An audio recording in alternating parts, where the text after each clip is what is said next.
Halo teman-teman semua, hari ini kita bertemu lagi di sesi Popstock di lanjutan podcast Pak.id. Kalau kemarin kita udah bahas tentang dunia pendidikan, kita bahas tentang hal-hal yang bertema sosial sekarang.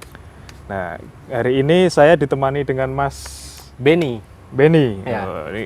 Mas Benny ini teman dulu satu insada sama Ya, satu Mas insada. Benny ya? Satu kelompok, cuma baru sadar tadi sebenarnya. Gara-gara dia gelombang 3, gelombang 1.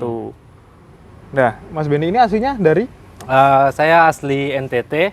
Asli NTT? Asli NTT. Asli NTT. Lahir dan besar di NTT. Udah besar di NTT. Ya. Kok bisa sampai Jogja gimana? Sejarahnya, latar belakangnya itu. Sampai Jogja itu sebenarnya orang di sana tuh pikirnya sekolah yang semakin baik itu semakin ke barat. Sehingga saya bersama orang tua memutuskan untuk ke Jogja karena tentu biaya hidup di sini murah, kemudian juga karena banyak fasilitas pendidikan dan sekolah-sekolah bagus itu juga ada di sini. Jadi saya memutuskan untuk berkuliah di Yogyakarta. Gitu. Tapi untuk universitas di sana ada yang top nggak sih sebenarnya? Ada sih, hanya itu yang di Kupang, Universitas Cendana itu. Universitas Cendana itu. Sebenarnya banyak yang bagus, tapi karena memang biar kita dapat banyak relasi lebih luas, ya kuliahnya di Jogja. Itu sih tujuannya orang tua saya menyekolahkan saya di Yogyakarta itu supaya bisa berpikir lebih maju lah. Dianggap karena di sini pendidikannya lebih baik. Itu juga pemikiran orang di sana seperti itu. Orang tua di sana pada banyak menyekolahkan anaknya ke sini karena itu. Berarti sebagian besar orang-orang di NTT itu berpikirnya bahwa emang kalau mau sekolah harus ke daerah Jawa ya? Iya. Baratnya itu Jawa atau yang luar Jawa juga sebenarnya? Kebanyakan itu maksudnya Jawa sih. Kalau Jawa, Jakarta, Bandung, Malang, Jogja, Surabaya gitu. Makanya kan banyak orang timur datang kuliah di sini. Nah itu karena mereka pikir ya fasilitas pendidikan dan kualitas pendidikan di sini lebih baik dan lebih maju. Seperti itu sih. Nah ini menariknya kan, kalau biasanya nih orang timur itu kan dapat stigma ya kalau udah sampai di daerah yang sangat istimewa ini. Ini dapat stigma. Aku pun juga nggak jarang ngelihat teman-temanku yang kalau ngelihat orang timur tuh kayak stigmanya, wah ini pasti orangnya keras nih atau gimana gitu nih. Nah, Mas Benny sendiri waktu awal-awal di sini juga mengalami hal yang serupa nggak sih? Kalau saya sih sebenarnya secara fisik tidak pernah mendapatkan stigma gitu, karena memang fisik juga seperti orang Jawa, dianggap seperti orang Jawa. Tapi ketika saya berbicara dengan orang itu pas awal-awal datang ke sini tahun 2018, itu saya bilang, oh saya dari Kupang NTT. Terus mereka nyeletuk bilang, sumber air sudah dekat kah? Kayak gitu. Kayak seolah-olah tempat kami itu kekeringan gitu, tidak ada kehidupan. Jadi awal-awal tuh saya bilang, oh kok orang sini gitu. Awal tuh kesal sebenarnya kayak gitu. Tapi ya saya bilang, oh ini tempatnya mereka, saya nggak boleh sembarang. Ya udahlah, saya udah gitu, nggak apa-apa. Tapi kesal. Awal-awal datang itu mereka kata, sumber air sudah dekat kah? Tempatmu ada ini kah? Ada ini kah? Apakah sama kayak di Jogja? Kayak gitu, kayak seolah-olah tempat kami itu kayak di peradaban lain begitu, bukan di wilayah Indonesia. Itu juga gara-gara iklan TV apa ya sumber Aqua ya? Gara-gara itu kami orang timur pasti kena tanya, sumber air sudah dekat. Berarti teman-teman dari perusahaan Aqua juga harus ikut tanggung jawab ya. Kepala air kami juga banyak ya. Ada sawah juga di sana. Malah lebih hijau ya di sana tuh. Terus waktu itu kan agak-agak tersinggung nih ya. Responnya gimana tuh? Apa cuma ditahan aja atau gimana? Saya bilang hanya tidak, kami juga ini. Saya balas dengan sopan karena menyesuaikan budaya di sini kan. Saya bilang enggak, semua di tempat di NTT itu tidak semua kering. Ada yang juga hijau, ada yang punya airnya banyak. Tapi memang ada tempat yang kering, tidak semuanya gitu. Jelaskan dengan logis saja, nggak usah kita balas dengan marah aja, enggak. Saya tahan aja. Iya, di Jogja sendiri juga ada yang daerah yang cukup kering sih. Iya. Daerahku juga terkenal. Gunung Kidul lah. Iya, terkenal. Gunung Kidul tuh kurang ke tempat kami. Kan? Apa? Kayak tempatku di Kupang. Sama-sama batu karangnya banyak. Iya, nggak batu kapur sih. Batu kapur. Batu kapurnya nih. Di Gunung Kidul emang gunung kapur kan. Iya. Akhirnya ada beberapa daerah yang harus ngebor dalam air. Kalau teman-temannya Mas Bin juga yang deket-deket sama Mas Bin juga kena ini. Iya, banyak sih. Mereka ada yang lebih parah karena memang mereka punya fisik kelihatan banget orang timur nih. Itu banyak yang sampai ditolak cari kosan gitu kan. Dia cari kosan terus pertama, ini cerita dari teman saya orang Papua Barat. Orang Nabire, Papua. Ya. Terus dia cerita waktu awal datang ke Jogja, dia tuh cari kosan. Terus dia dapat kosan yang kosong.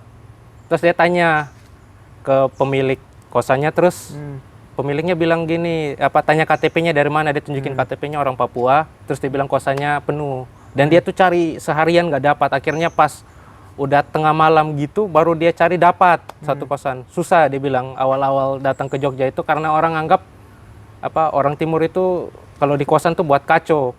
Jadi dia nggak sulit dapat kosan, dapat tempat tinggal di sini. Itu sih aku dengar dari beberapa teman-temanku yang itu mereka sulit dapat kosan di sini karena karena berasal dari daerah Indonesia Timur kayak gitu sih. Ya kebetulan aku juga dulu punya teman dari Indonesia Timur sih, fisiknya emang bener-bener yang mencerminkan stigma orang Timur kan. Biasanya kulitnya hitam, keriting, tapi malah dia lebih sopan daripada aku sih. Aku kan kalau malam masih sering dengerin lagu-lagu pakai speaker. Ya itu kalau udah malam malah masuk kamar belajar. Aku merasa malah aku yang kayak gini nih ya. Kan itu pada Jawa kan terkenanya sopan-sopan. Tapi aku malam-malam nyetel musik, pakai sound lagi kan. Nah, sekarang nih, ini kan udah berapa tahun berarti di Jogja? Udah mau hampir 4 tahun. Hampir 4 tahun kan? Iya. Masih sering kena stigmanya? Kalau saya sendiri sih sudah tidak pernah. Saya sudah benar-benar menyesuaikan dengan budaya di sini. Ngomongnya nggak keras-keras, ngomongnya pelan. Terus suaranya juga tidak kayak keras banget itu. Ngomongnya suaranya dipelanin, tempo berbicaranya juga dipelanin, menyesuaikan di sini. Jadi kayak tidak kelihatan juga sebenarnya. Tapi kalau mungkin saya menunjukkan identitas saya sebagai orang Timur mungkin juga tetap kena. Tapi selama ini setelah dari awal masuk itu saya mulai belajar untuk menyesuaikan dengan budaya di sini. Sehingga tidak mendapatkan stigma itu. Sehingga bahwa orang Timur itu jahat, orang Timur itu suka buat ribut, orang Timur suka berantem, segala macam itu saya nggak dapat. Kayak gitu. Kalau waktu di kampus sendiri, pernah dapat stigma juga nggak sih? Mungkin berapa teman-temanku aja sih. Yang aku dengar teman-teman yang orang Flores gitu, dikatain, bilang, dikata-katain logatnya lucu lah, logatnya kok kayak gitu sih, aneh gitu. Itu kayak teman-teman pada bilangin gitu ya. Teman-teman saya dari orang Timur ya udah mereka juga tidak terlalu ambil hati ya untuk kayak mikirin orang-orang ngomongin soal logatnya mereka, tapi ya udahlah. Tapi itu ada mereka kata, kok logatmu kayak gitu sih? Wah, lucu cara ngomongmu gitu. Kayak seolah-olah kami bicara tuh takut identitas kami tuh kami keluarin identitas kami tuh susah gitu karena takut dibilang aneh, takut dibilang lain daripada lain gitu. Kayak gitu saya lihat awal-awal datang ke sini teman-teman kuliah itu cara bicaranya itu kami mulai perbaiki karena dipikir itu aneh gitu. Oke, terus berarti ini ya kalau buat orang-orang bukan orang-orang sih, teman-teman dari Indonesia Timur itu yang waktu datang ke sini ada yang ini nggak sih, pernah menemukan yang langsung istilahnya logatnya langsung menyesuaikan biar nggak kena stigma itu? Oh, mungkin saya kurang tahu ya soal itu, tapi yang saya punya beberapa teman itu mereka tetap mempertahankan logatnya mereka, tapi ketika berinteraksi dengan teman-teman di luar circle sesama teman-teman orang Timur, mereka akan cenderung lebih banyak diam. Diam itu jalan satu-satunya jalan untuk biar tidak ditertawakan logatnya atau segala macam. Karena mereka kan merasa inferior, merasa kayak kita lebih rendah gitu. Ada perasaan seperti itu. Jadi mereka nggak mau keluarin itu. Jadi lebih banyak diam, tapi ketika mereka bergabung dengan circle teman-teman orang Timur, mereka akan lebih banyak bicara karena mereka bebas dong mengekspresikan identitas mereka sebagai orang Flores, sebagai orang Papua, seorang Ambon gitu, bebas. Iya, karena nggak mungkin juga seorang Papua ketemu orang Papua terus tiba-tiba ada yang ngomong, sumber dekat, sumbernya sudah dekat. Nggak mungkin. Mungkin. Mereka pasti ngomong lain gitu. Tapi dari kacamatanya Mas Ben nih, kenapa kok stigma buat teman-teman Timur itu bisa muncul tuh, kenapa ya? Stigma ini hadir kalau kita lihat di Jogja ya, secara historis. Saya baca di CNN Indonesia, itu awal-awal orang Timur datang ke Yogyakarta itu, mereka itu ditempatkan sebagai penjaga-penjaga kafe, kalau nggak salah, saya baca di CNN itu. Jadi kayak menimbulkan kecemburuan sosial antara masyarakat Yogyakarta dengan orang-orang Timur. Mereka menganggap bahwa orang Timur datang tuh mengambil mereka punya lahan pekerjaan lah. Ada kecemburuan sosial dan puncaknya kasus cebongan itu. Pasti tahu kan yang penembakan para napi itu membuat orang-orang timur tuh tiba-tiba kayak berubah gitu loh. Mulai ada sekat-sekat gitu antara dengan masyarakat di sini. Kemudian itu secara historis awalnya dari situ. Kemudian dari oknum orang-orang tertentu lah, tidak semua kan, mereka tidak pakai helm, ribut di kos, bayar kos telat, terus minum mabuk, terus buat masalah. Kan banyak tuh kasus di Jogja yang orang timur buat di sini, kayak masalah orang Papua dan orang Ambon. Kemudian yang baru-baru terakhir kan yang penusukan di ATM di Babarsari itu kan, di Seturan, Babarsari, Seturan. Itu kan juga orang timur. Nah itu oknum-oknum tersebut tuh akhirnya menciptakan stigma di mata masyarakat Yogyakarta. Nah, karena oknum-oknum ini kemudian diolah digeneralisasi sama masyarakat Jogja. Dianggap, semua orang timur sama. Karena ada orang timur yang buat kayak gini, dianggap semua orang timur sama. Jadi, muncullah itu stigma itu. Karena dari oknum, kemudian digeneralisasi. Generalisasi dari masyarakat Jogja ini membuat semua orang timur itu dianggap jahat. Dianggap tidak benar dan tidak baik gitu. Tapi kalau misalnya dengan pandangan seperti itu kita bisa balik dong. Misalnya orang Jawa datang ngekos di Papua. Apakah orang Papua di sana karena anggaplah orang Papua ini jahat ya. Terus orang Jawa ini baik misalnya nih, terus datang ke kos di Papua. Terus orang Jawa ini kan dia bayar kos tepat waktu, terus orang Papua bilang, "Buat apa kau bayar kos tepat waktu?" Bayar kos itu terlambat. Di sini tidak seperti itu. Kan nggak mungkin kayak gitu kan? Nggak mungkin kayak gitu kan? Nggak mungkin kan?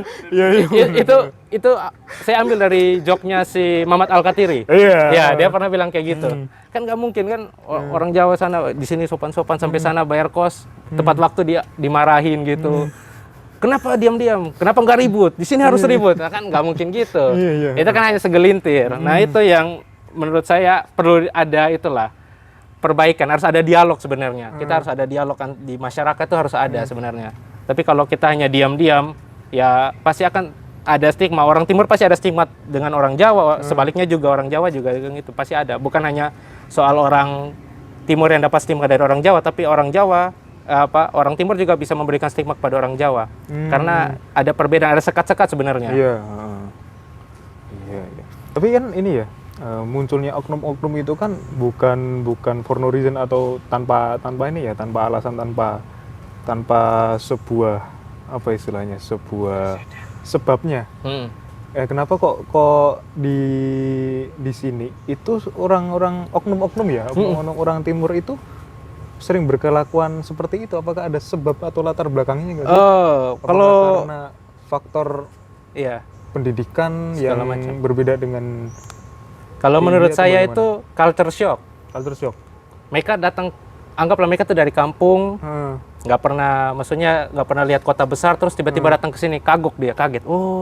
Gini kota besar kayak gini. Jadi mereka tuh ya tidak sadar diri bahwa saya ini sudah di tempat orang lain, maka saya harus berperilaku seperti ini. Mereka tetap membawa kebiasaan-kebiasaan dari daerah gitu. Misalnya kayak minum.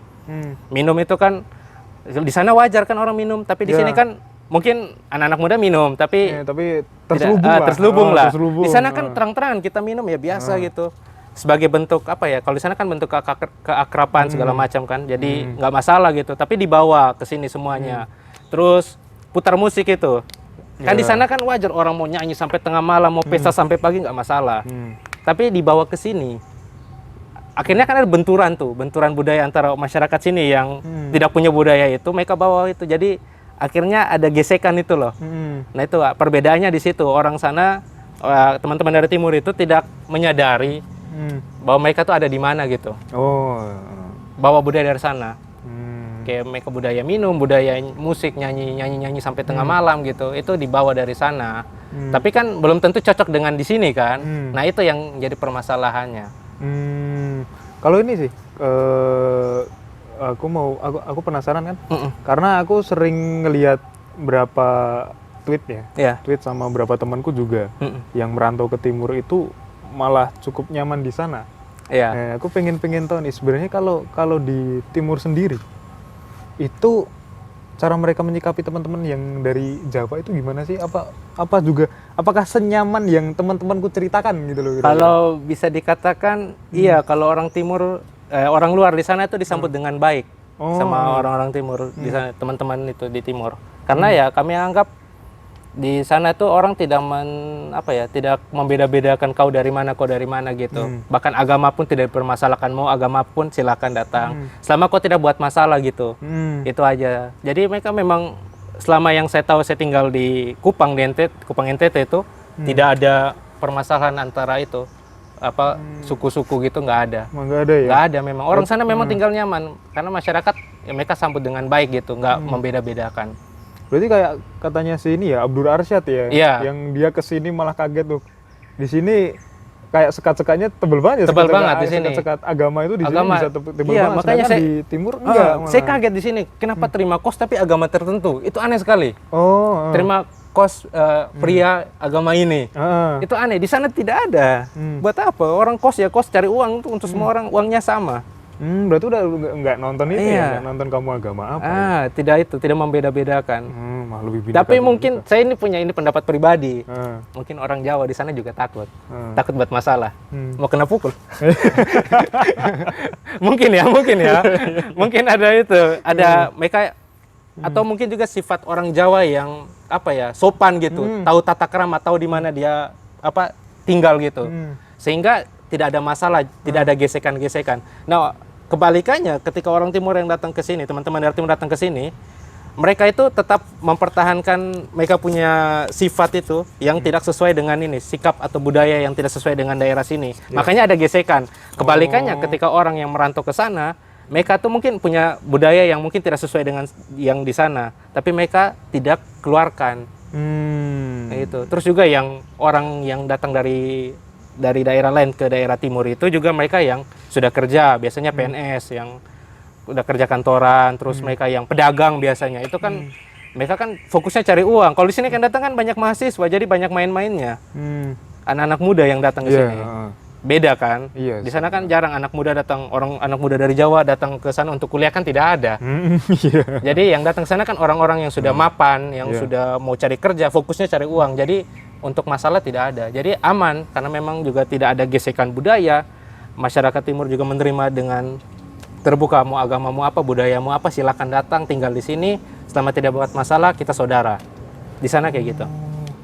Soalnya ini kan teman-temanku itu selalu melihat kalau ada yang merantau ke timur, itu orang yang cukup berani gitu loh. Karena bayangannya pasti selalu, wah ini nanti kalau jadi guru murid-muridnya yang bawa parang sama enggak. Padahal kayak gitu. Malah dihormati juga guru, apalagi profesi guru. Berarti sana dihormatin banget ya untuk profesi? Iya dihormati. Ya profesi yang seperti itu, guru, pastor itu dihormati.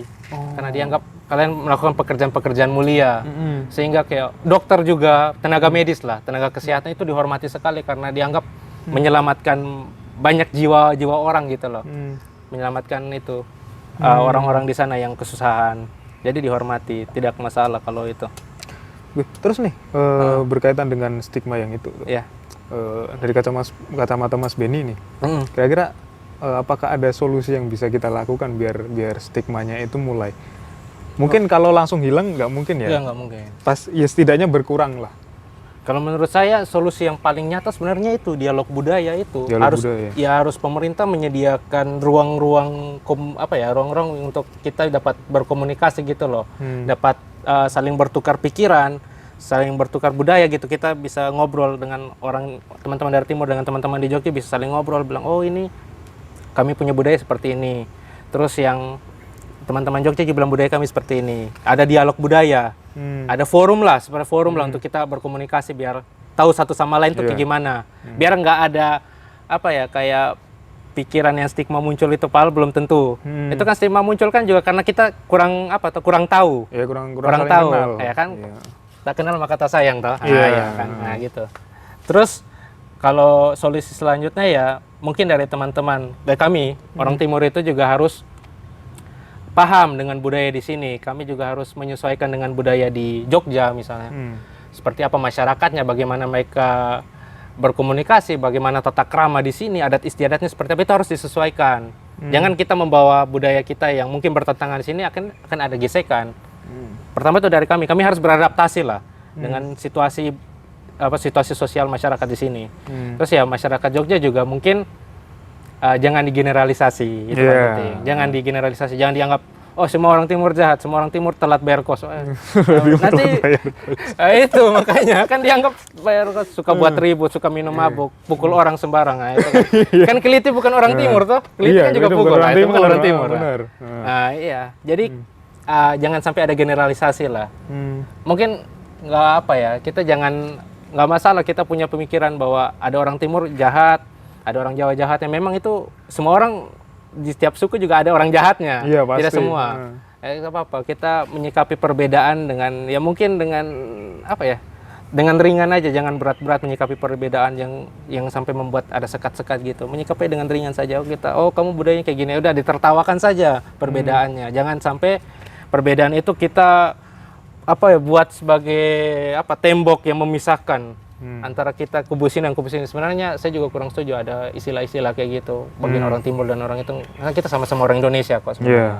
Jangan sampai ada, karena mungkin karena sudah tercipta dari dulu frasa orang timur itu, sehingga tetap akan selalu ada pembatasan, ada sekat lah.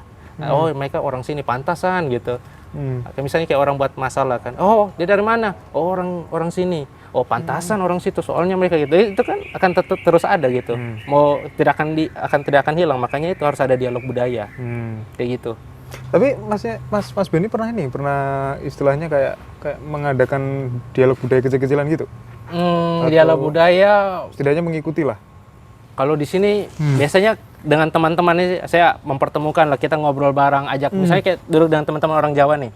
Terus ada orang timur lewat, teman-teman orang timur datang panggil, ayo ngobrol-ngobrol sini lah. Biasa kan mereka kayak malu kan, teman-teman itu kan kok bukan orang-orangnya kita. Kita datang duduk ngobrol, cerita ringan aja.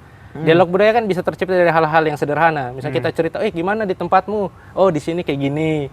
Oh kalau di Jogja gimana? Itu kan ada dialog budaya kan, walaupun kita cerita tentang keseharian aja, tapi kan sudah tercipta dialog budaya yang membuat kita saling mengerti satu sama lain. Berarti sebenarnya dialog budaya ini nggak harus berupa sebuah acara kan? Tapi istilahnya kayak saling rangkul gitu. Saling rangkul, kita nongkrong kayak gini teman-teman. Tapi kan jarang tuh kita lihat di sini orang timur duduk dengan orang Jogja satu meja, jarang. Iya, jarang banget. Jarang banget. Ada tapi tidak banyak. Iya. Nah itu yang mungkin harus kedepannya kita perbaiki bersama gitu, harus ada dialog. Teman-teman Jogja juga membuka diri, teman-teman dari timur juga membuka diri, kita ngobrol, kita sama-sama orang Indonesia kok, yang beda hanya budaya saja, tidak masalah. Kita sama-sama manusia, sama-sama punya rasa, punya perasaan kan. Itu. Tapi pernah nggak sih Mas dalam nongkrongnya itu ya, dalam budaya yang kecil-kecilan itu istilahnya bisa benar-benar merubah teman yang awalnya stigma dengan orang timur akhirnya jadi lebih terbuka gitu, udah terjadi di kosanku tuh. Awal-awal kan ada di kosanku tuh kan banyak kan orang luar, bukan orang luar, maksudnya orang sini. Terus orang timur tuh hanya 3 atau 4 orang aja. Terus di kosan itu kan kami banyak diam-diam kan, aku juga ngobrol sama semua dengan teman-teman orang timur dan teman-teman yang di sini. Terus mereka tuh juga pikir orang timur tuh gimana sih mereka gitu. Terus aku ajaklah kita duduk ngobrol gitu, cerita-cerita lucu gitu. Akhirnya dia bilang, orang timur lucu-lucu juga ya. Ya memang sudah lucu dari dulu. Orang timur lucu-lucu. Iya, dia bilang orang timur lucu-lucu juga ya. Oh, kayak gitu. Jadi akhirnya setelah itu kami mulai saling nyapa gitu, keluar kosan, Mas gitu, Bang gitu. Dulu kan kaku banget kan. So, kita duduk bareng. Intinya bahwa Amer mempersatukan, sudah Amer itu minum bareng-bareng. Yang penting jangan sampai mabuk, minum saja. Jangan mabuk. Jangan sampai mabuk. Karena mabuk nanti repot nanti repot. Ya itu. Jadi kayak adalah perubahan kecil ketika orang jadi dia tidak takut minta tolong ke sini, minta tolong. Biasa kan temanku tuh ya minta tolong karena ke aku kan. Kau punya ini nggak? Saya bilang, ada teman yang di bawah tuh punya kok barang itu. Tanya aja ke dia. Kan dulu takut. Dia orang timur nggak berani gitu. Takutnya di apa? Misalnya kayak keluar bawah. Enggak. Saya takut kayak nggak enakan gitu. Tapi setelah ngobrol jadi tahu. Jadi nggak ada kayak canggung lagi. Mau minta tolong ini nggak masalah, santai. Sekarang di kosan kayak gitu. Kita ajak ngobrol, duduk-duduk aja sebenarnya. Ya sih, teman kosku juga gitu. Kalau aku mintain tolong, itu langsung sat Mas bisa minjem motornya nggak, waktu itu kan motorku rusak, langsung ini Mas nggak apa-apa pinjem aja gitu. Itu malah jadi enak. Jadi enak. Ya itu yang bagus, itu saya yang mau gitu, harus ada dialog, dan mungkin itu dalam lingkup yang lebih luas lagi kan, masih lingkup kecil di kosan gitu kan. Mungkin saya berharap mungkin kedepannya pemerintah juga ikut turut itu kan, namanya permasalahan sosial kan juga harus ada campur tangan pemerintah untuk membantu. Nah ini ngomong-ngomong soal harapan itu tadi nih, harapannya Mas Benny dengan interaksi antara teman-teman dari timur dengan teman-teman yang ada di daerah istimewa Yogyakarta nih ya. Harapannya interaksinya bakal jadi seperti apa nih suatu saat nanti ke depannya? Kalau harapan saya sih biar orang timur dan teman-teman di sini ya bisa dapat berkomunikasi layaknya saudara gitu. Kita tidak ada tidak merasa canggung, tidak merasa takut karena ada perbedaan budaya. Jadi kita ngomong seperti biasa, minta tolong bercengkrama, berkomunikasi itu ya tidak ada halangan gitu, nggak ada takutan. Itu komunikasi itu yang perlu ditingkatkan lagi ke depannya. Dan mungkin juga harapan ya orang-orang timur jangan buat masalah lagi di Jogja. Stop sudah. Kasihan nama-nama teman-teman yang baik-baik datang kuliah sini baik-baik jadi jadi juga kena imbasnya gitu. Jadi mungkin ke depannya jangan buat masalah lagi, kalau minum mabuk ya mabuk di kos aja, jangan mabuk di luar tusuk orang gitu. Jangan sampai kayak gitu. Kita datang ke tempatnya orang sebagai tamu, kita harus tahu ini tuan rumah punya aturan seperti apa. Kita sebagai tamu juga harus itu menaati gitu. Jangan sampai kita malah seolah-olah menjadi tuan rumah di sini. Jangan sampai. Hormatilah teman-teman yang di sini juga. Itu sih. Ya semoga aja orang-orang Jogja juga bisa semakin terbuka. Ya, orang Jogja juga semakin terbuka. Sama kenyamanan Jogja bukan dipegang sama orang timur semata loh ya, tapi juga kita dari orang Jogja sendiri juga jangan melakukan klitih-klitih. Jangan. Stop klitih. Stop klitih. Aku kalau misalnya pulang udah mending diikutin kuntilanak daripada ikutin klitih beneran. Kalau di belakang udah ada motor itu udah deg-degan aku. Itu takut banget. Iya. Nah, iya. Kira-kira gitu aja sih obrolan aku sama Mas Benny tentang stigma buat teman-teman dari timur ya. Semoga aja obrolan ini bisa membuka cakrawala baru ya buat teman-teman yang mendengarkan, baik itu teman-teman dari timur atau teman-teman dari Jogja atau malah teman-teman yang berasal dari suku lain ya. Suku lain. Karena ini juga pelajaran buat suku-suku yang lain ya, suku lain yang ke Jogja atau kita yang orang Jawa ke luar daerah juga harus menghormati budaya mereka ya, jangan dicampur baurkan. Nah kira-kira gitu aja ya. Sampai jumpa di Bob Stock selanjutnya. Ciao.